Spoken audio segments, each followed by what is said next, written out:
So today we're going to do hopefully a lot of the activity. People joined us today because we're going to really dive into the person-centered wellness questionnaire.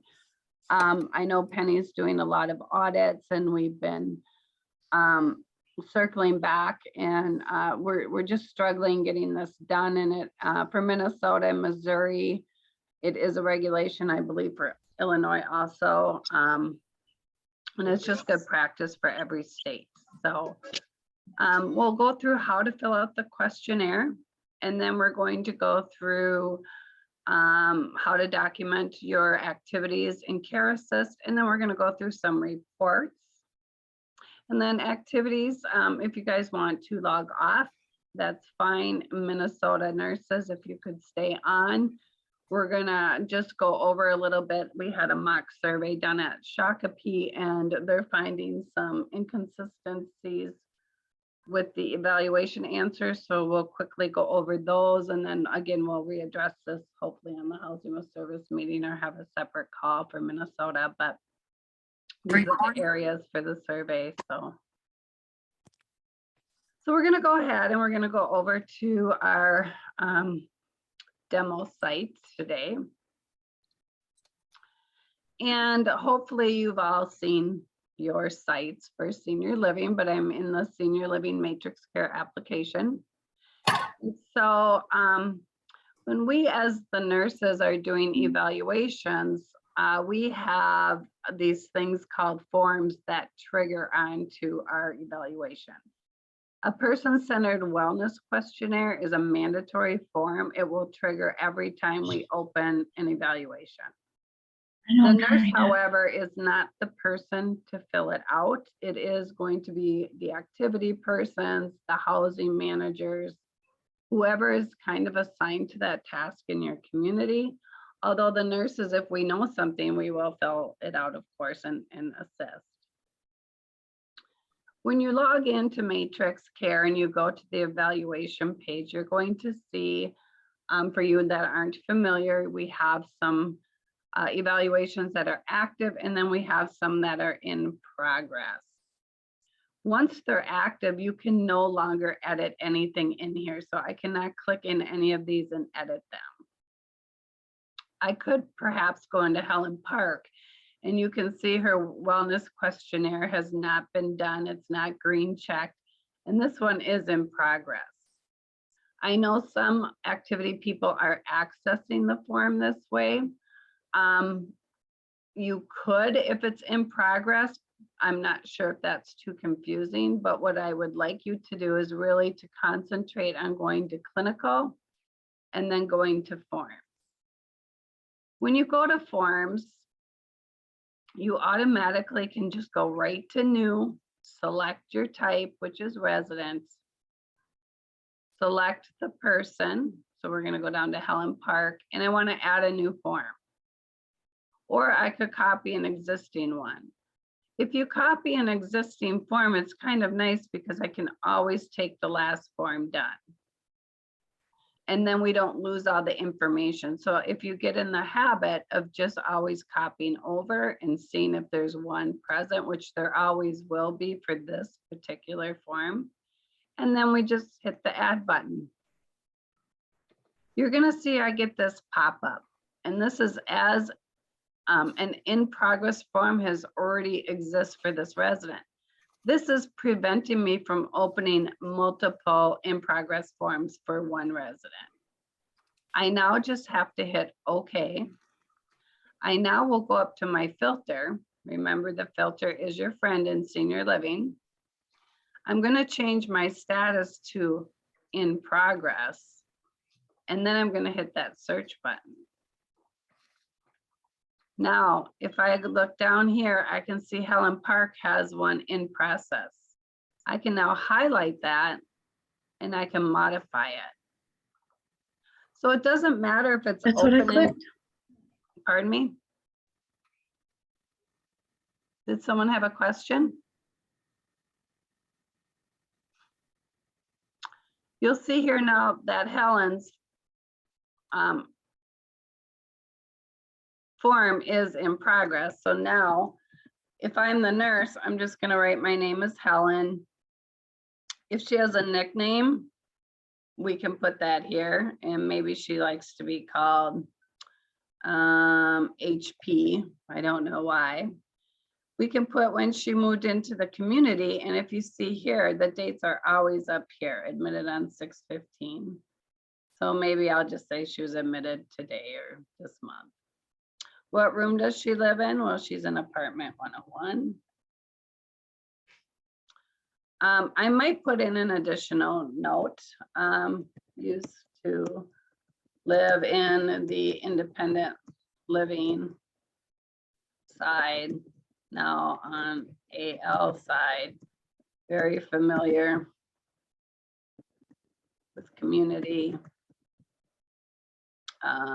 activity calendar, because it's nice to know that she has all the information. She just moved from one area of the campus to another. Let me tell you about myself. These are questions that you really want to expand on when you're interviewing that resident. So when they get their paper form on pre-admission, and then they come into the facility, and they should be handing you the filled out paper form, hopefully, to the activity people. And then when you go meet with them in their first 2 weeks of admission, you're kind of filling in the blanks. And you don't want to leave these empty. There's something about them. Maybe traveled the world.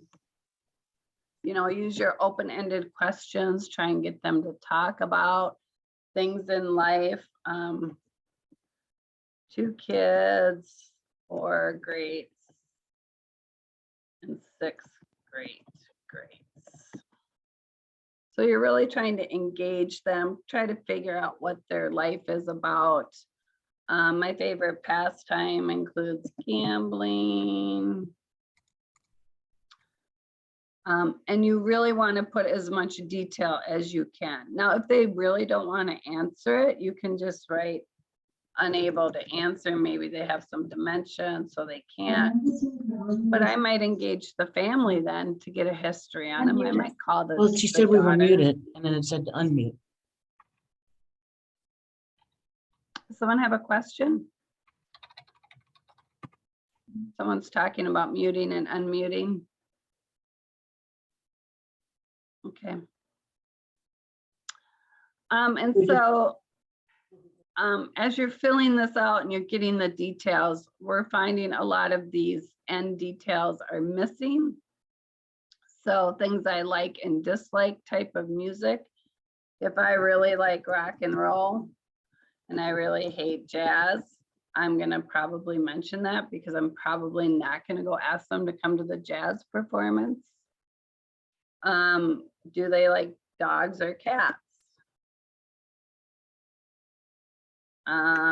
You know, what do they like to read? Do they need large print?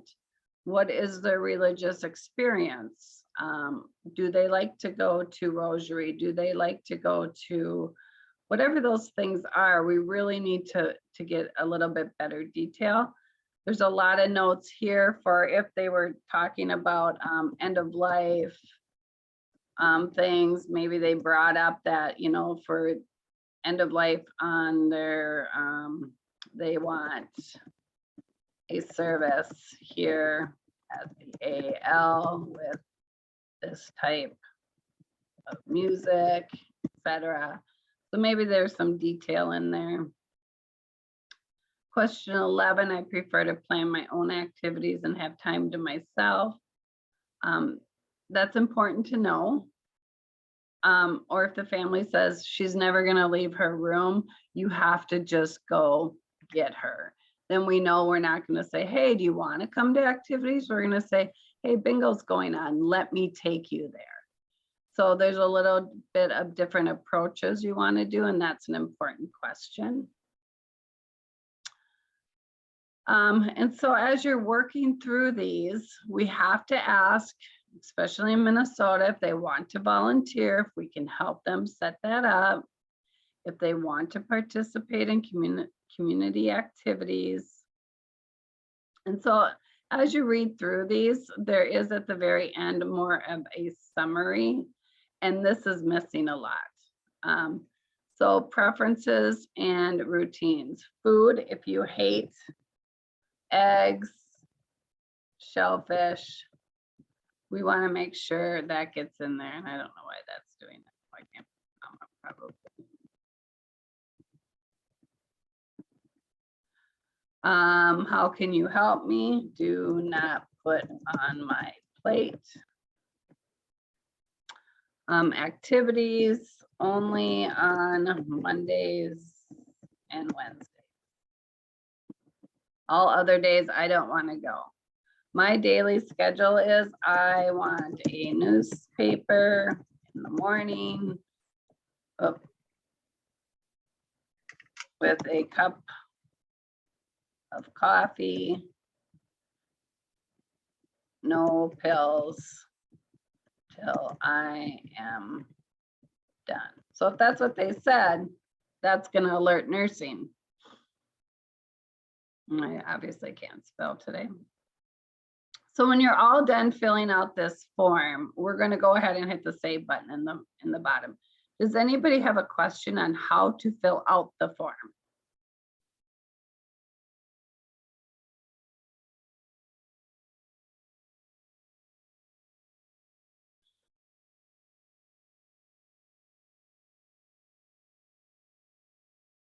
Someone is having audio problems.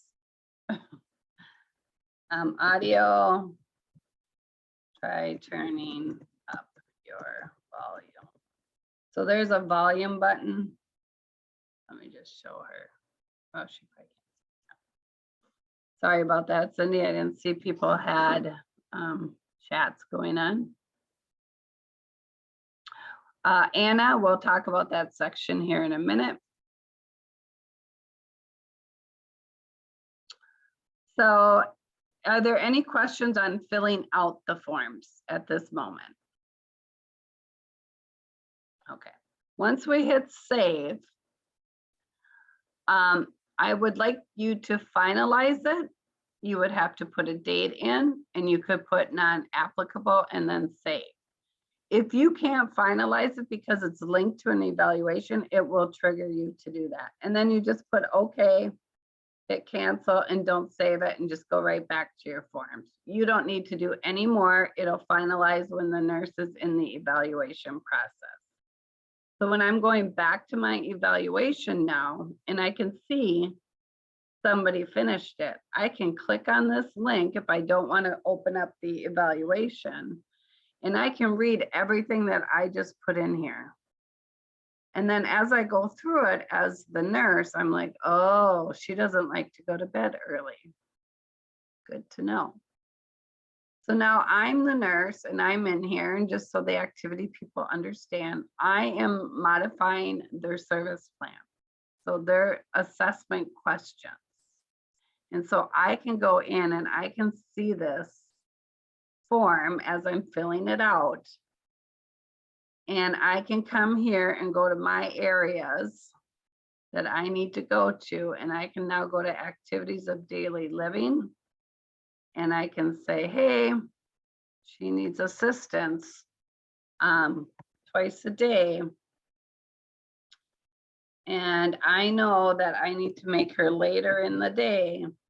And I can put in my notes, does not get out of bed till after coffee and paper.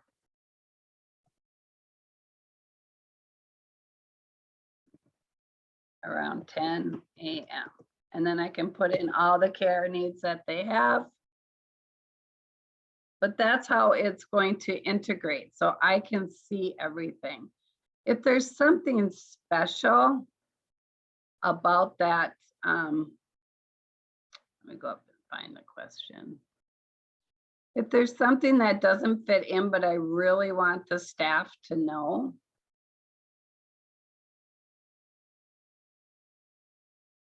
I'm going to find an area for it. So maybe under personal preferences, it might make sense there. It might make sense under cognition. So you're gonna kind of find some place that you can let the staff know, because the aides can read any note in here, or I can add edit notes here and I can put in their likes and dislikes here.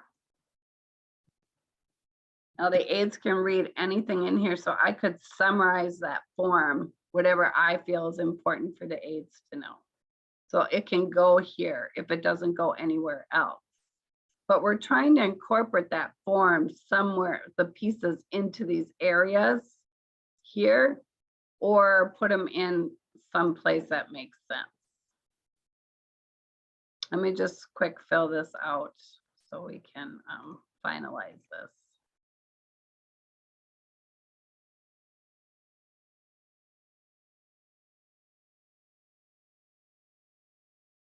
Okay. So now we are going to go ahead and we're going to finalize this evaluation. And so now, oops, sorry, then for approvals.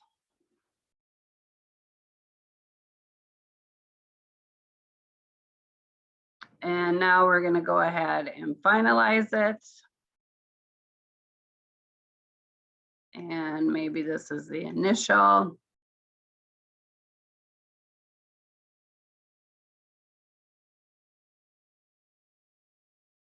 And it says it was finalized. Now we're going to go back and we're going to see, I cannot go back into that form because it's now active and it's not preventing me from opening it. So again, by day 14, this form should be done by the activity people and whoever is assigned to it. So again, I'm going to go new. I'm going to go resident. I'm going to go to Helen Park. I'm going to copy an existing. I'm going to add it. And now it's letting me open one, right? Because I've already opened it.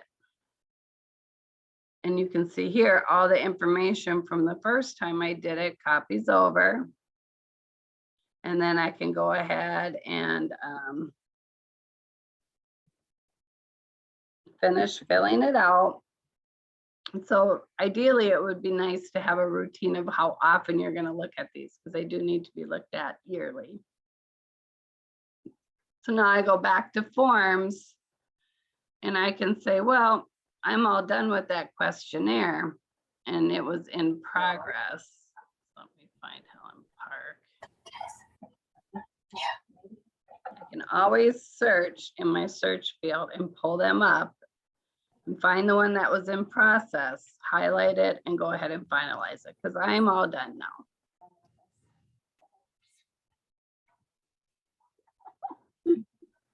Now, the next time the nurse is going to open that evaluation up.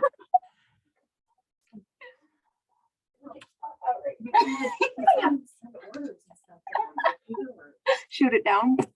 Heather, you want to put yourself on mute? Oh. You can go ahead and highlight the evaluation and we're going to open up a new one. We're of course going to copy it over as the nurse. So when we open that 14-day assessment, you'll see here that we should be able to go down and see the person-centered wellness, and we should still see everything that was in there.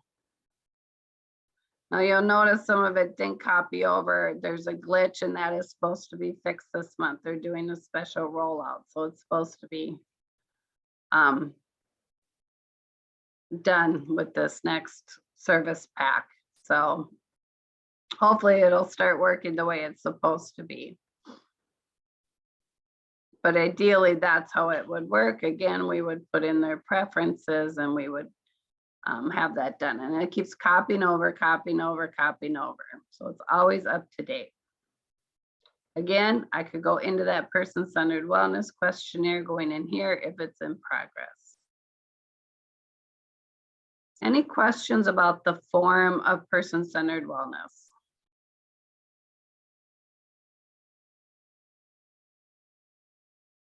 Then we're going to move on to the next agenda item. We're going to go over to the activities, documenting participation in activities. So when you log into Care Assist, and we're gonna go into our training site, and you do not need an EMR work list when you're an activity person. I could just say no, and I could just go to my assisted living or my memory care. I would see all the residents. And then I wanna navigate to what is called tasks. So tasks are all the extra services in Care Assist.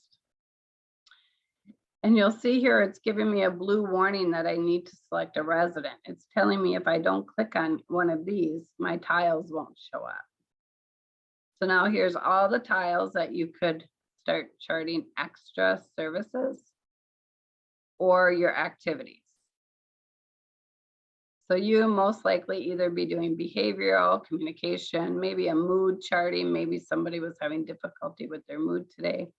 But I could go into activities, and I did some gardening today. So the description is garden club. And it's asking, did the resident participate or attend? And did they participate? Yes. How many minutes was garden club? 60. Do I have any comments? Really likes the rose bushes and trimming them. And then you can hit that. Now maybe Judith and Fred went to the garden club. If I go to the next person, it's going to keep me on the activity tile, and I can just keep going in the garden club. And maybe I can highlight this and copy it, because then it'll be faster for me to do that. And Fred, he likes digging all the holes for seeds. And then maybe Jane, he's also went to the gardening club. So now I can just paste that in and say yes, 60 minutes. Did not like being in the sun. Now we had 3 people attend that activity.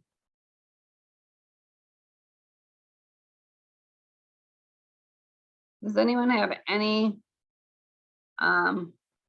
questions about how to chart the activities? I think it's pretty straightforward.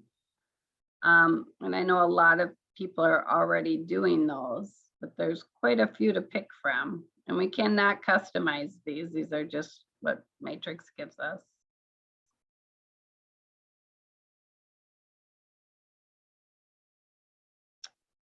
You'll see here when you're on anywhere in Care Assist, you see this blue link called the service plan.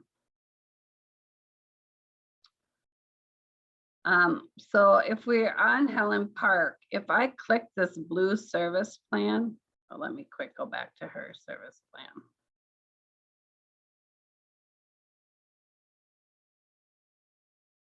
I have to finalize it so you can see it.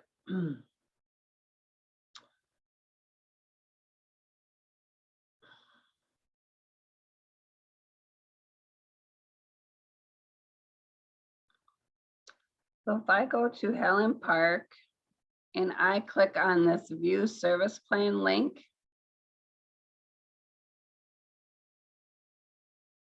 you'll see that I can see everything that I put in for that life enrichment. So here's where we put that verbiage, likes and dislikes here. So maybe something important. She doesn't like to get out of bed till after her coffee. See, that's how the aides are reading. The aides are coming in here and they're required to read their service plans. That's why it's important that we incorporate as much as we can into our notes in the evaluation. It's very slick how this is all going to intertwine. Any questions on this part of Care Assist?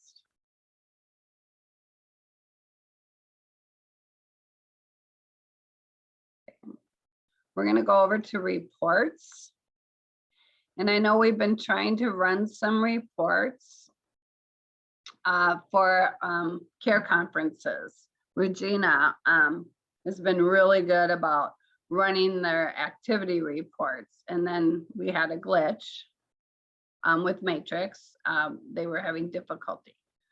So they are working on it, but a couple workarounds. So we have this POC history report. It's the only report you will see on your drop down under reports and care assist. You have to put in the date that you're searching. You can put in all the residents or some residents. And then ideally, we want to just see what activities they're going to. I want to include comments and I want the resident's name. So you have to have care setting or name here. So I usually just do name. And then I run the report. You can see here that my report is Fred went, or I charted on Fred that he went to the gardening activity, and we had Judith go to gardening and we had Jane go to gardening. So ideally this, I don't, Regina, I haven't checked yours lately, but they said they were getting it fixed. So ideally this is what I would run for my care conferences. So I could show the family all the activities they go to. So it's really, really nice. The workaround, if you're not getting just your activity tile, is to just do all on that person and then run the report. And you're going to get some care records, but you can weed through it and find their cares also. So, of course, I don't have anything on some of these people because we don't chart in my demo site very often. Let's see if we can get Fred. We should have one record for Fred. So there's a gardening for Fred. So that's how we're going to use the report in the future. Also for nurses, you know, if you want to do this for your elderly waiver people in Minnesota or your long-term care insurance or your health department survey, when they say, I need the history of all the services that have been done, you say, okay, what dates would you like? You put the dates of service in here, and then you pick the resident that they're looking at, and you include the tasks, and you want to pick all in all categories, and you run that report for the health department, and then they can see all the history of everything you've charted.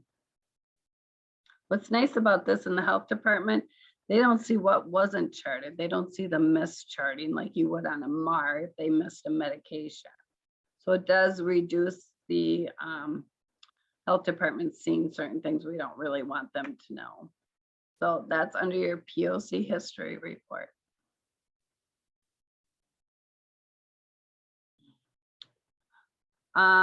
I have been charting activities once a week rather than after each activity. It saves me a lot of time. Is this okay?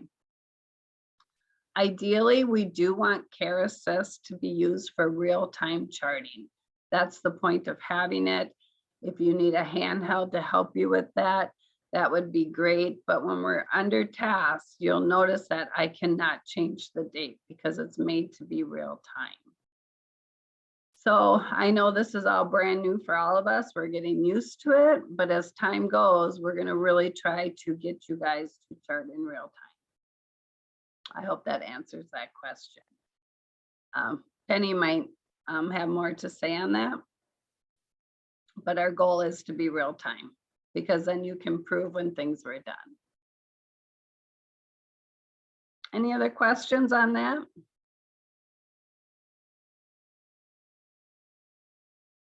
Regina, I'll have to check your site to see if that's up and running yet. They told me that they were, that was top priority. So I do have a meeting with them tomorrow with Matrix. So if you want to test it and get back to me today, that would be great.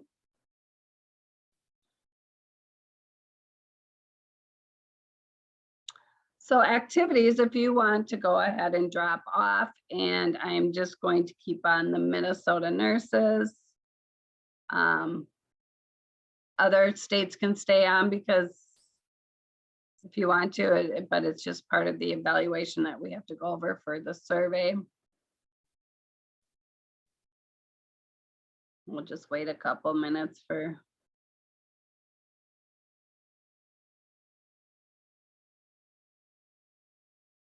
So we had a mock survey over at Shakopee, and some of the things that were coming up, and I don't know if you talked about it on the DON call or not, but this area of the client assessment. The client assessment is the visit to the resident, and I do have that checkoff sheet with the questions on there, and you have to have this dialogue with the resident.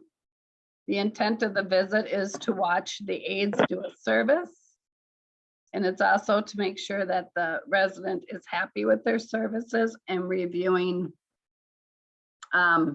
things that they have any problems with. So this assessment is very important, and you cannot put NA in the questions in the notes. So going forward, please note this is very, very important. You'll notice here the first section of the assessment is now showing up on your service plan. So when you print, you'll know if it was initial 14 or 90 or change of condition. Don't forget, if they live in memory care, there is a question now, because that will make you do the BIMS, which is required in every state.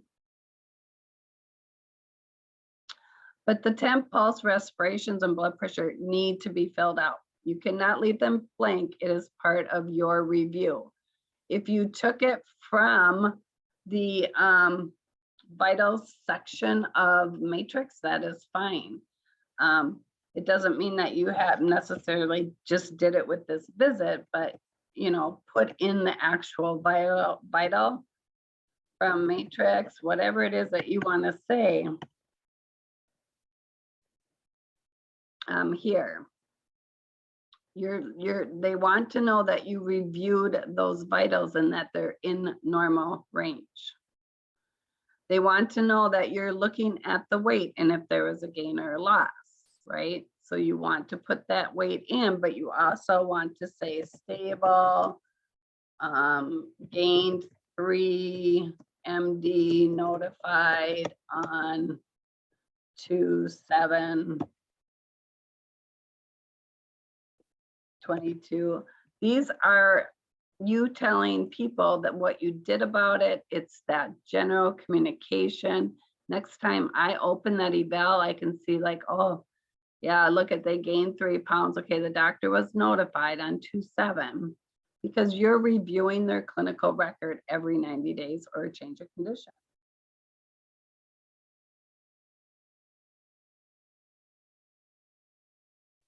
The psychotropic meds is important. They want to know that you're looking at them, you're conversing with the doctor. If there is none, then write none. Don't leave it blank. You need to address every single question in this client assessment section. We're seeing a lot of review of sleep, and people are again putting in NA. It's a question for them. You need to write what they say, or if staff notice something,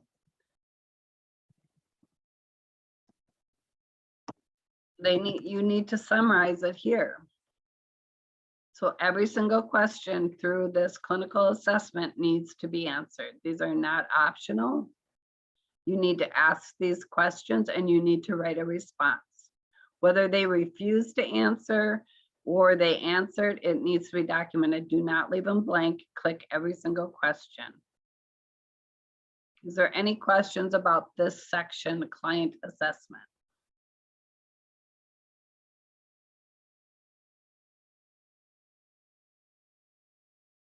So this assessment piece here is really Minnesota only.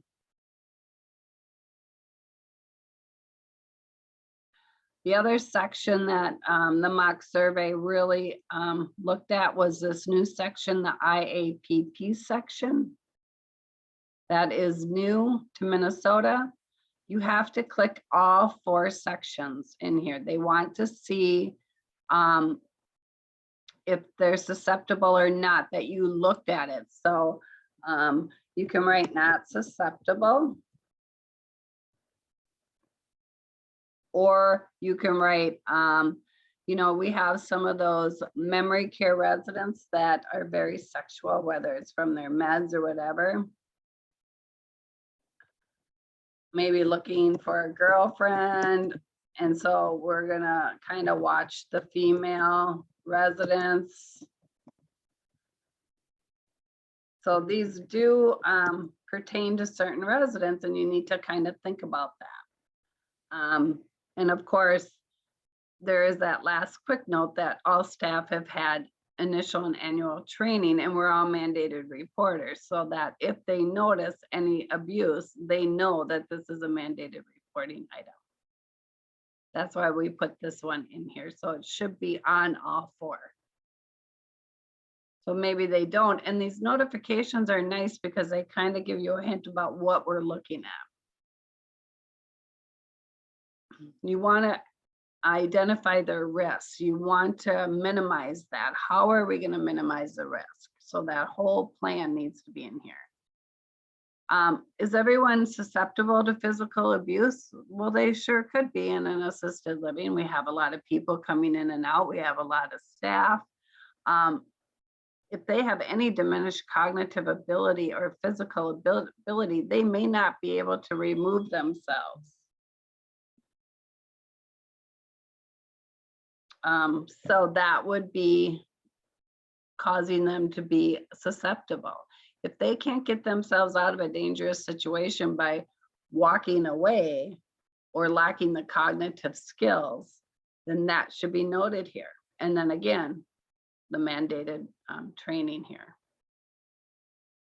So we want to make sure all four of these areas are checked. Self-abuse is huge, especially in our memory care.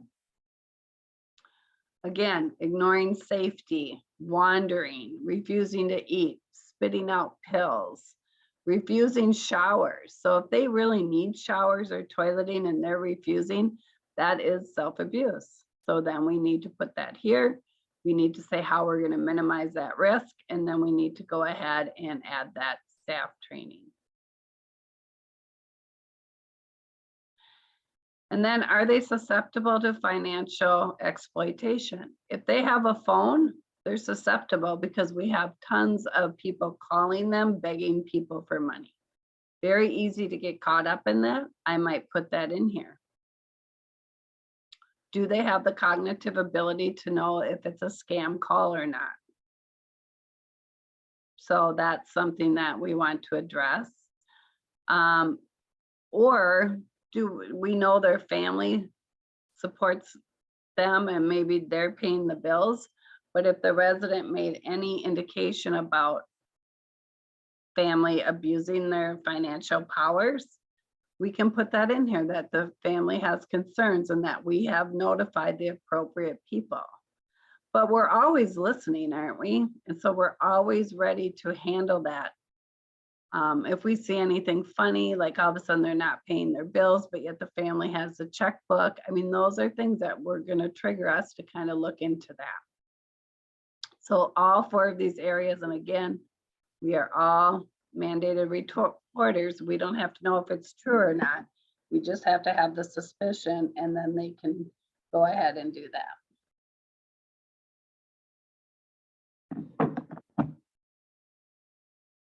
Is there any questions about this? The IAPP.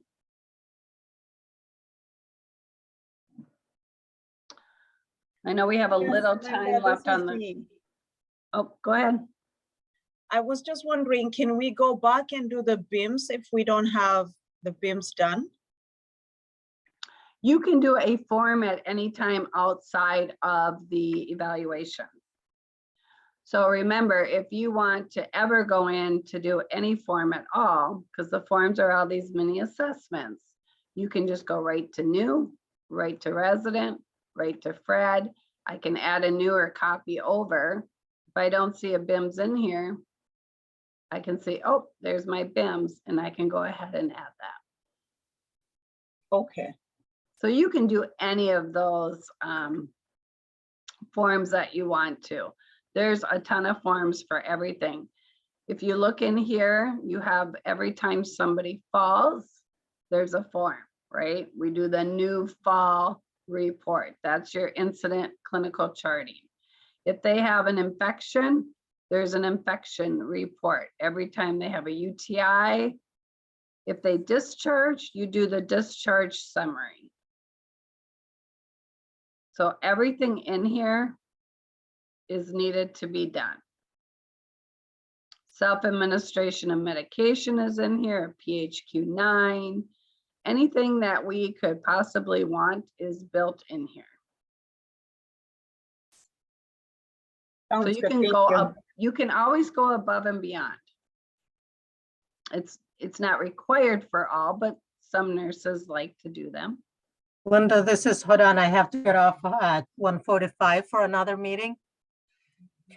I have a question about the new evaluation 3.3. Maybe I missed the notification at some point, but when you click on the new evaluation 3.3, we used to get a pop-up that says, which old version do you want to copy over from? Is it no longer doing that? Nope, it does. If you've already done the 3.3, then it won't. But here I have a 3.2, and when I Yeah. hit new and I select to copy over, it's gonna do my last one, and then it's gonna pop which new one do you want, and then you want to pick the 3.3.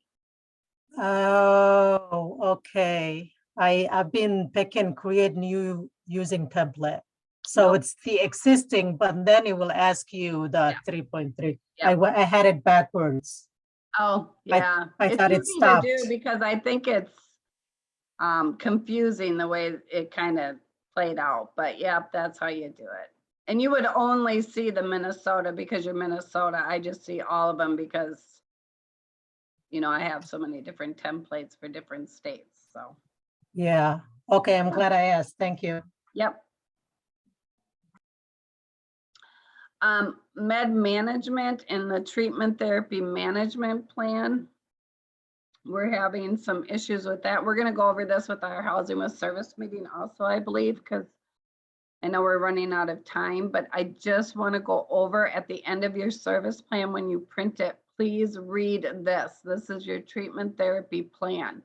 This is where your plan is, and basically is what it's saying, that all services will be recorded in the EMAR or under the service portion of Matrix. It's saying that all the specifics will be in the actual order for those delegated tasks for your treatment therapy plan. So if you have OT coming in 3 times a week, there's a question, you know, are we doing a splint? Make sure you're very detailed on that delegated task of the splint in that evaluation. And then we're always supposed to say, notify nurse if it's not fitting right. Notify nurse if when removing you see red areas. You have to have that procedure for who you notify if a problem arises. And that's what we're kind of missing with these things. Delegated tasks are splints, daily weights, any critical vitals that are above beyond just regular. TED holes are considered a delegated task. A CPAP machine, AccuChecks. You have to know to wipe the finger with an alcohol pad, prick the finger, put a drop of blood on using gloves, whatever those details. And then if you have parameters, you need to make sure the parameters are in your order in the EMAR. So notify nurse if blood sugar is above 200. Or you can say Matrix EMAR triggers staff when out of range, right? Because then they know, and then training done for staff to notify nurse when out of range, because they should be notifying us when they're out of range.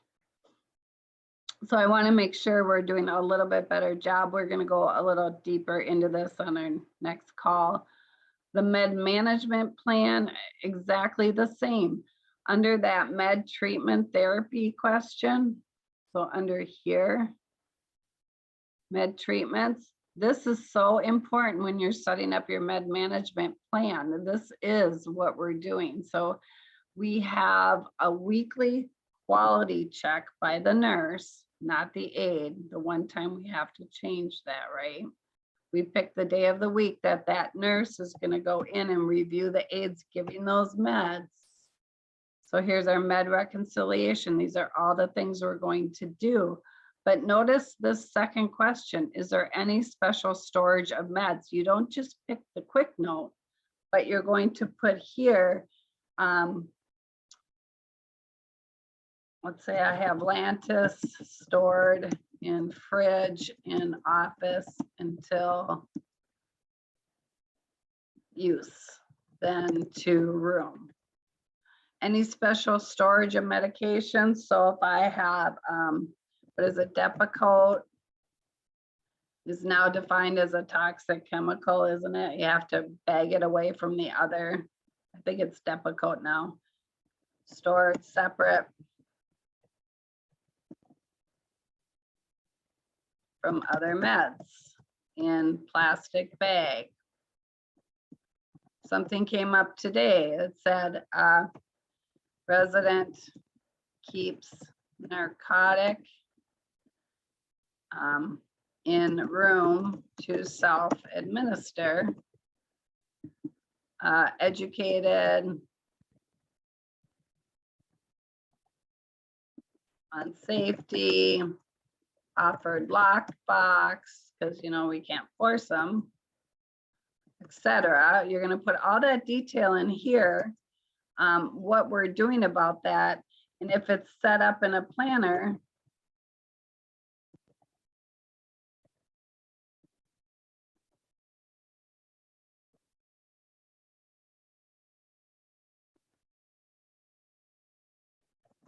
so this is all about what are we doing on that med check, right? What are we, all that detail, this is making that med management plan, which on your service plan, the med management plan is there, you know, on the back, and it'll either say med card or meds in room, but really you have to be much more detailed in that evaluation to cover all the questions and how we do everything. Everyone should read this because it's important to know what your med management plan is, your treatment therapy plan, where it's located, and then any additional details is actually in the med set treatment here. Or it could be, if I have a delegated task, we made these areas that say delegated task. So here's a exercise program, and here's a other delegated weekly task, daily task. So if it's in here and it's every day, I might put splint on an AM rate, and when removing, if any red areas, notify nurse. I can even put how to notify the nurse. What time do I want to notify the nurse? So those are the details that have to start getting into our service plans. And then I give you examples of all the delegated tasks under that question of delegated tasks. These are everything that could potentially be a delegated task. Thicken liquids is a delegated task, technically. So under your nutritional area, maybe I want to write something about thickened liquids, and I want to follow up on one of my visits to make sure she's getting them appropriately. Warm packs, ostomy care. So any of those things. So there are little clues there. Any questions in that area? Med management, treatment therapy plan, and then the clinical assessment for Minnesota. These are not, these have to be answered. Hi, Linda, it's Marshall. I had some questions about some of these things being included in the service plan, but then also we have them in orders. Correct. You need to start taking them out of orders and putting them into your evaluation. That's where it belongs when it's cares. Now, when it's a vital sign, we get the points here because we need the points for doing the vitals, the extra vitals, but we don't schedule it here. So if you do the daily weights, they can sign it off, but you can also put it as needed because you can just write CEMAR for details. Because vitals, they have to be done through the EMAR and through the order process. But everything else, we really want TED socks. You don't want TED socks in the orders, you want them over here because it generates the points. And when I audited Duluth, that's what is happening. You have so much stuff in your orders, toileting and everything, you're missing all the points. Or if you take it in both sides, they're documenting in 2 spots, which is what they get frustrated about. Right, I think that's what we're doing now is 2 spots because we changed from the order point and we put everything on a treatment flow sheet. So, but really we should have got rid of those and went into the service plan area and put it there. And as you progress, each time you do that, I Yeah, would just go to that resident's orders and start deleting them and making sure they're over here. And then you'll see that that'll start decreasing. It's not going to be anything you can do overnight because it's going to take you time to go through every resident at Marywood. we're So- 25 pages Right. down. So, Right, you guys had a lot. yeah. And then, you know, if you want to keep the TED socks on the orders too, because it is a doctor's order, just put it to that general flow sheet. So the doctor's aware that they have orders, but it's not popping up because we're getting it here for the cares. We're getting the cares and we're getting the points. So this is really like looking at financials and getting our correct levels on people. And the EMAR is really for meds. So sometimes it's going to be on both.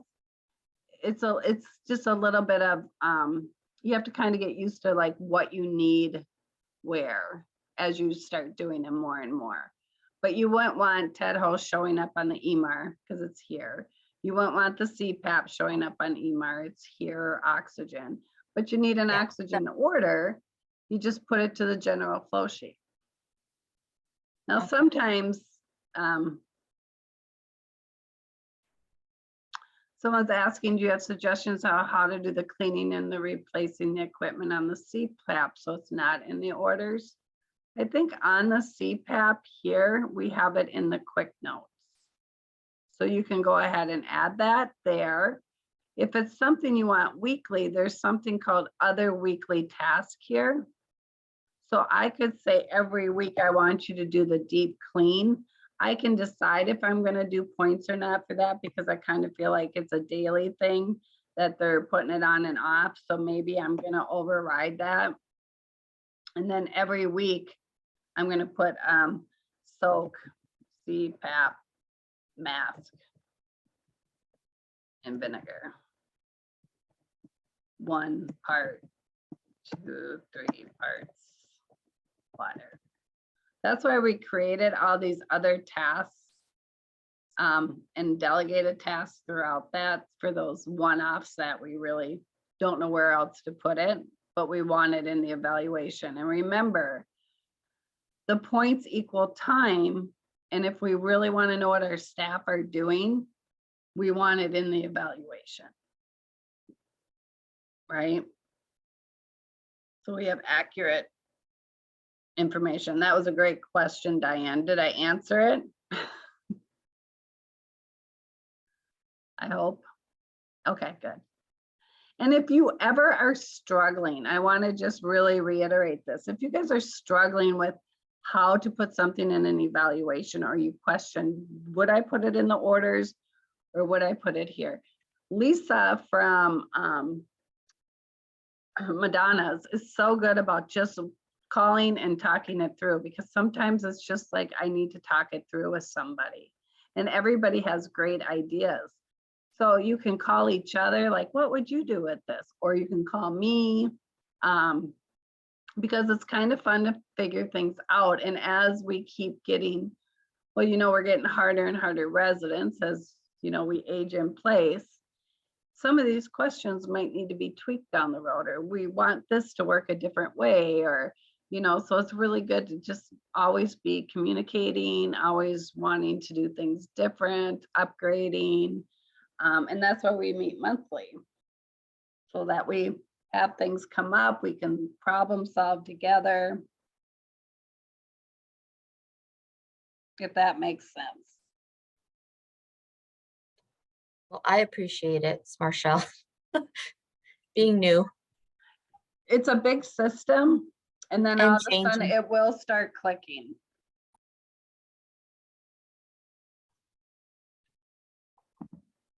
Any other questions?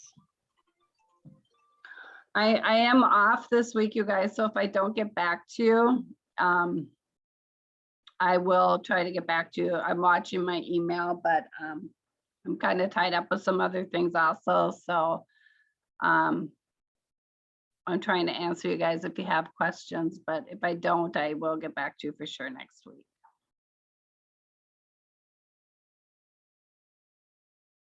So we will go ahead and stop sharing. Maybe.